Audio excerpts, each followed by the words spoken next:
दीपक आबा साळुंके पाटील यांनी स्पष्ट केली भूमिका, सुषमा अंधारेंना मोजक्या शब्दात उत्तर। महाराष्ट्रातील चर्चेत असलेल्या भोंदू खरात प्रकरणावर दीपक आबा साळुंके पाटील यांनी आपली भूमिका स्पष्ट केली आहे। या प्रकरणावरून राजकीय वातावरण चांगलंच तापलं असताना शिवसेना ठाकरे गट यांच्या महिला नेत्या सुषमा अंधारे यांनी दीपक आबांवर टीका करत त्यांना या प्रकरणात गोवण्याचा प्रयत्न केल्याचा आरोप करण्यात आला होता। यावर प्रतिक्रिया देताना दीपक आबांनी मोजक्या आणि ठाम शब्दात उत्तर दिलं। त्यांनी स्पष्ट केले की माझा या प्रकरणाशी कोणताही संबंध नाही। काही जणांकडून चुकीची माहिती घेऊन माझं नाव यात ओढलं जातंय। तसेच त्यांनी सुषमा अंधारे यांच्यावर अप्रत्यक्ष टीका करत सांगितले की सांगोला येथील काही वैफल्यग्रस्त लोकांकडून त्यांना चुकीची माहिती दिली जाते आणि त्यावरूनच ते आरोप करतात।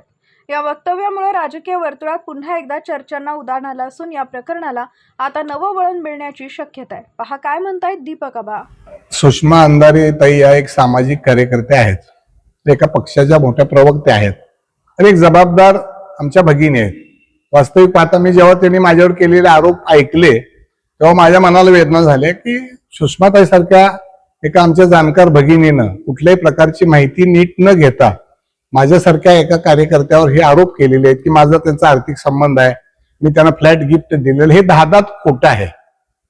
सुषमाताईंनी हे जे वक्तव्य केलेले धांदात खोटं आहे।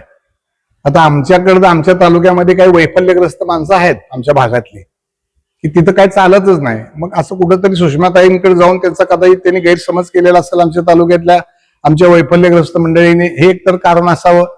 आणि खरोखरच जर सुषमाताईकडे पुरावे असतील त्यांनी प्रसार माध्यमाला, महाराष्ट्रातल्या प्रसार माध्यमाच्या समोर रोज ते आहेत, त्यांनी प्रसार माध्यमापुढे हे द्यायला पाहिजे। आणि त्याच्यापेक्षाही माझी भगिनी म्हणून त्यांना विनंती आहे, या राज्यामध्ये देवेंद्र फडणवीस नावाचे, देवाभाऊ नावाचे खमक्या मुख्यमंत्री आहेत आणि ते राज्याचे गृहमंत्री आहेत। त्यांनी विधानसभेच्या अधिवेशनाच्या शेवटी सांगितलेलं आहे या प्रकरणामध्ये मी कुणालाही पाठशी घालणार नाही।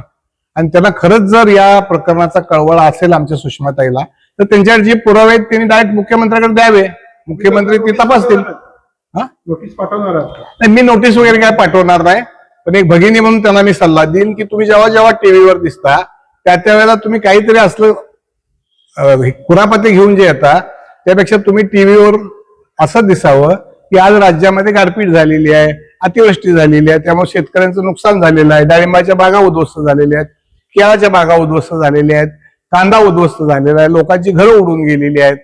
अशा ठिकाणी बांधावर आमच्या भगिनीने कधी तर जाऊन लोकांची अश्रू पुसायचं काम करावं, असं टीव्हीवर तर कधीच बघायला मिळत नाहीत। एक भाऊ म्हणून माझा त्यांना सल्ला आहे की इतर उचापात्या करण्यापेक्षा जरा चांगल्या गोरगरिबाला मदत करायची तरी भूमिका कधी आयुष्यात ठेवावी। त्यांनी भेट झाली का?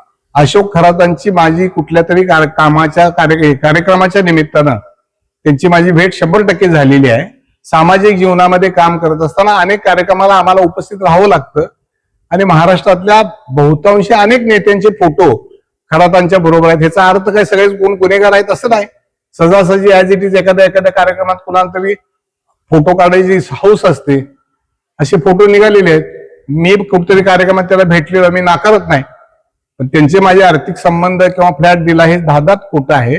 परत एकदा आमच्या ताईला माझी विनंती आहे की तुमच्याकडे काही पुरावे असतील तर तुम्ही वर्तमानपत्रामध्ये, टीव्हीच्या प्रसार माध्यमामध्ये द्या। आणि त्याच्यापेक्षा एवढा गाजावाजा करण्यापेक्षा मुख्यमंत्री आहेत त्यांच्याकडे दिलं तर ते कुणालाच पाठशी टाकत नाहीत।